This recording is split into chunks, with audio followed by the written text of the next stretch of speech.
Olah pengopers di planet bumi. Kali ini kita akan bahas sejarah tentang klub Manchester City. Manchester City itu klub besar, atau klub yang dibesarkan. Dulu mereka cuma bayangan tetangganya. Dulu mereka cuma bahan ejekan. Dulu mereka turun kasta, bangkrut harga diri, dan nyaris hilang dari peta kejayaan Inggris. Tapi hari, mereka adalah raksasa. Mesin gol, mesin uang, mesin trofi. Pertanyaannya satu, apakah kejayaan Manchester City lahir dari perjuangan? Atau dari kekuatan dompet tanpa batas? Ini bukan cuma cerita klub bola. Ini adalah kisah tentang kebangkitan, uang, kekuasaan, dan kontroversi terbesar dalam sejarah sepak bola modern. Manchester City berdiri tahun 1880 dengan nama St. Mark's. Klub gereja kecil di wilayah Manchester Timur. Bukan klub elite, bukan klub kerajaan. Hanya klub rakyat biasa. Mereka sempat meraih kejayaan awal juara Liga Inggris tahun 1937. Tapi ironisnya, musim berikutnya mereka terdegradasi sebagai juara bertahan. Sejak awal, City memang identik dengan ironi. Tahun 60-70-an, mereka punya momen emas. Menjuarai Liga, FA Cup, bahkan Piala Winners Eropa.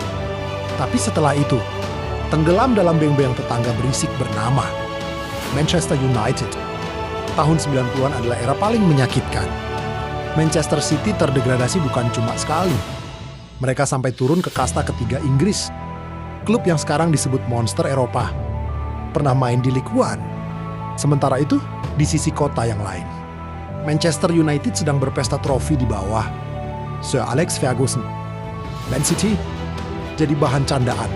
Fans rival menyebut mereka noisy numbers. Tetangga berisik yang cuma bisa mimpi. Tak ada yang menyangka sejarah akan berubah drastis. Tahun 2008, sebuah kabar mengubah segalanya.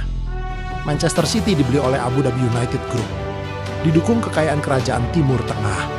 Seketika, klub mediocre berubah jadi klub belanja brutal. Datanglah pemain-pemain mahal, datanglah proyek ambisius, datanglah era uang tanpa batas. Dan sejak saat itu, kontroversi mulai lahir. Apakah ini kebangkitan murni? Atau ini proyek kekuatan finansial yang mendistorsi kompetisi? Istilah oil money club mulai melekat. City bukan lagi klub biasa. Mereka simbol kekuatan baru.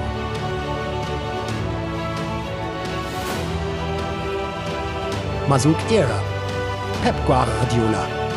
Permainan berubah jadi seni. Tiki-taka modern. Dominasi penguasaan bola. Gol demi gol.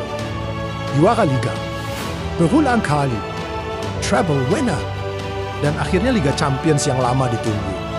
Manchester City tak lagi bercanda. Mereka mengubah standar sepak bola Inggris.